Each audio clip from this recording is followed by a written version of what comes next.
Infusan yang isinya nanas dan infusan yang isinya kayu manis itu beda cerita kalorinya.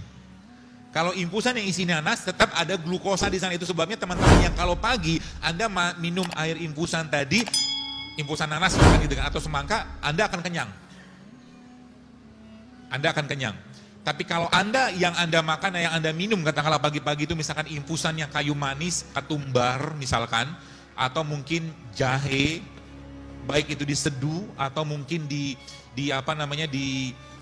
infus gitu, maka Anda mengurangi asupan kalori yang masuk. Paham ya? Karena produk yang dimakan tadi kalorinya rendah. Jadi pagi-pagi itu bagusnya gimana? Pagi-pagi saya katakan sekali lagi kan, pagi-pagi itu sebaiknya mulai sekarang jangan banyak makan. Pagi-pagi. Sarapan itu mulai sekarang jangan banyak makan. Bagaimana kita ngaturnya sederhana sekali teman sekali. Jadi pagi-pagi itu sebenarnya Anda bisa mengkonsumsi beberapa jenis produk makanan, ya, yang dia tidak membebani badan kita. Contohnya apa? Nih, misalkan ini teh hijau. Ini saya bawa sampelnya aja. Ini teh hijau. Teh hijau ini kalorinya rendah nggak? Hampir-hampir nggak ada kalori. Jadi Anda pagi-pagi itu minum teh hijau boleh nggak? Boleh. Nanti lapar nggak? Pasti lapar. Tenang aja. Kalau sudah lapar, maka apa yang Anda kerjakan, biarin aja. Karena lapar itu biasanya cuma setengah jam. Habis itu, tubuh kita akan berubah menjadi singa lapar. Paham? Jadi sehingga nanti apa? Tiba-tiba Anda ngukur berat badan, turun sendiri dia. Kenapa? Yang diakses sama singa tadi siapa? Chillernya. Paham ya? Artinya apa? Artinya, dokter kok mirip keto? Ini bukan keto. Tenang aja, ini bukan keto. Ada yang mengatakan, si Zailul Akbar itu katanya fleksitarian. Saya makan daging, kita makan daging karena Rasul makan daging. Kalau keto kan nggak makan buah, makannya buah alpukat doang karena lemak kan. Kalau saya pribadi, ini pendapat saya pribadi, saya tidak menyarankan keto tiap hari. Kenapa? Proteinnya luar biasa tinggi, kalau nggak ada air yang cukup, ginjal kita jebol juga. Ikutin saja bagaimana pola makannya Nabi gitu loh. Bagaimana Al-Quran mengajarkan gitu kan. Jadi pola makan kita apa? Pola makan Al-Quran gitu kan. Ada buah, ada sayur, ada kacang, ada biji gitu loh. Seperti itu. Jadi pagi-pagi kita ngapain? Pagi-pagi Anda atau kita yang dimakan supaya nanti persiapan siang harinya baik, maka pagi-pagi jangan makan kalori.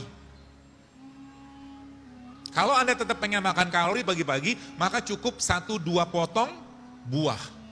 Tapi tidak di jus, tapi Anda makan, kunyah.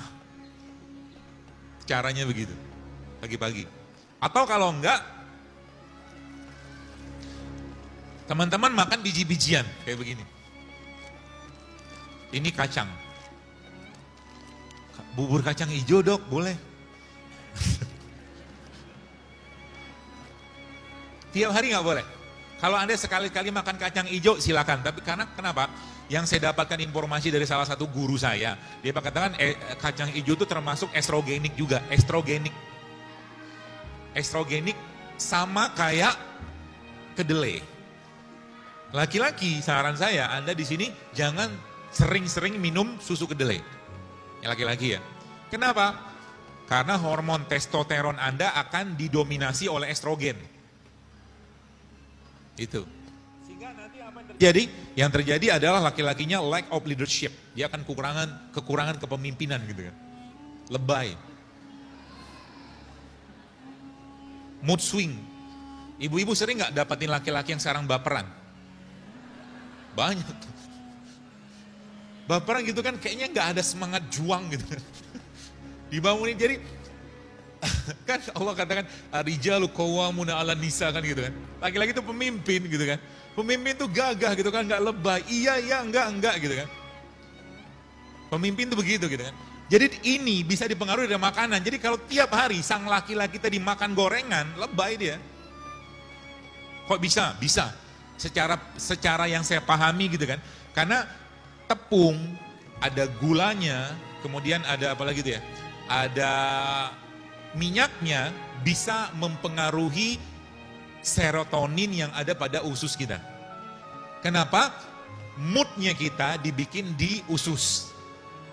Moodnya kita dibikin. Maka ada satu istilah namanya good food is good mood. Kalau Anda pengen dapat hari yang bahagia pagi-pagi, maka pagi-pagi jangan makan produk olahan atau produk yang miskin nutrisi. Artinya apa? Kalau Anda pagi-pagi pengen dapat mood yang baik, maka Anda makan yang masih alami. Entah Anda makan buah atau makan kacang kayak begini, atau lebih baik Anda minum kopi tanpa gula. Jauh lebih baik. Kenapa? Moodnya dibikin di perut. Gitu ya. Itu yang pertama. Jadi pagi-pagi Anda mulai paham. Jadi kalau pagi-pagi berarti saya lebih baik gimana? Makanya saya kalau ketika saya sudah ngerti konsep ini, pagi-pagi biasanya saya nggak mau banyak makan. Kapan saya akan makan? Siang biasanya saya akan makan. Tapi kata kuncinya Pak, satu hari kebutuhan kalori kita teman sekalian, satu hari kebutuhan kalori kita ya, dewasa ya kurang lebih sekitar 2.000-2.200 kilokalori. Nah itu Anda jangan sampai makan kenyang. Adakah rulesnya dari Nabi SAW? Ada. Nabi katakan apa? Sepertiga makan, sepertiga minum, sepertiga udara kan gitu. Jadi makan mulai sekarang bukan untuk kenyang. Karena banyak orang gara-gara kenyang ibadahnya nurun. Makan untuk apa? Untuk memenuhi kebutuhan nutrisi. Ya, jadi kita makan untuk memenuhi kebutuhan nutrisi, bukan untuk kalori saja. Jadi kata-kata ini mudah-mudahan bisa Anda cerna baik-baik. Ketika tubuh kita lapar atau kita lapar, maka tubuh kita butuh nutrisi bukan kalori. Ya, paham ini baik-baik. Kenapa sekarang banyak kasus stunting? Stunting itu apa? Anak-anak defisiensi gizi. Mulai paham kenapa? Coba lihat, yang dimakan apa sih mereka? Saya kadang-kadang lihat di kampung, saya tinggal di Bekasi gitu kan, saya lihat anak-anak tuh paginya sarapan sudah snack loh. Isinya apa? Penyedap. Sekarang Anda pergilah ke toko, supermarket, beli roti, lihat. Roti itu isinya apa sih? Yang kemasan ya. Isinya gula, tepung, mentega, sama apa lagi? Ya, kurang lebih itulah.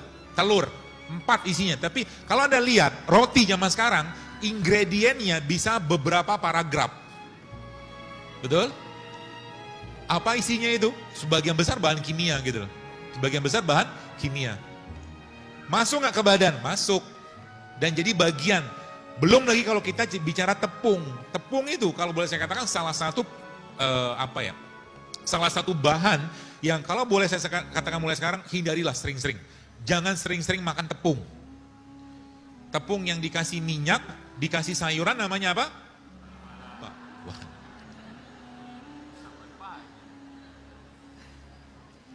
Dari situ nanti teman-teman mulai paham.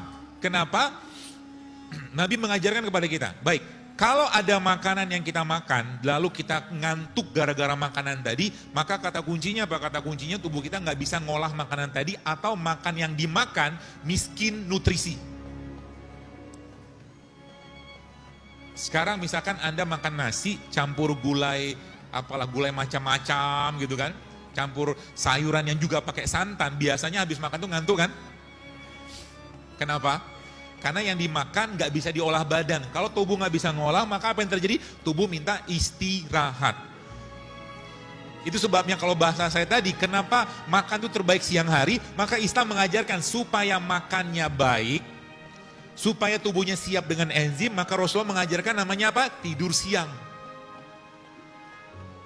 Jadi sebelum, katakan Anda makan jam 1 nih, setengah 12 tidur dulu untuk mengistirahatkan enzim. Dan Nabi mengatakan apa? Tidur siang itu adalah untuk persiapan malam hari. Gitu. Maka tidur siang. Biasakan tidur siang mulai sekarang. Berapa lama? Jangan lebih dari 30 menit. Jangan lebih dari 30 menit. Dokter Hiromisinya salah satu dokter pencernaan di Amerika, dia katakan tidur siang itu perannya salah satunya adalah untuk menguatkan fungsi jantung, kata beliau begitu. Ya. Jadi mulai sekarang bagaimana pola-pola itu Anda kerjakan. Lalu,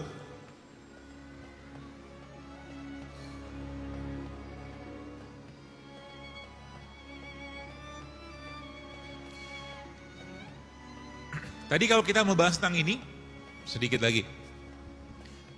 Artinya mulai sekarang, kalau Anda lemes, kalau teman-teman lemas, jadi konsep ini bisa kita pakai tiap hari. Jadi kenapa orang puasa, kata apa hikmah Nabi SAW ketika berbuka puasa, beliau SAW memakan rutop, kurma.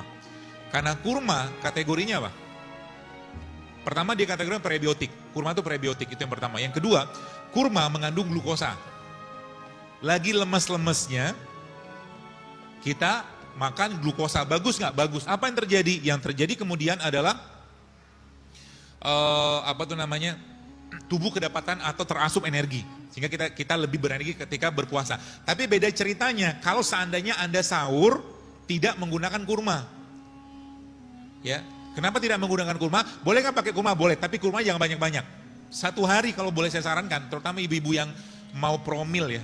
Promil itu sebenarnya gampang. 3 ini Anda makan mulai tiap hari. Madu 1 sendok teh, zaitun 1 sendok, madu 1 sendok makan, zaitun 1 sendok makan, kurma 7 butir. Makan tuh mulai sekarang. Kurma prebiotiknya, madu asam aminonya, zaitun lemaknya, udah cukup. Jadi 3 ini aja Anda makan tiap hari, itu perut kita akan sangat merasa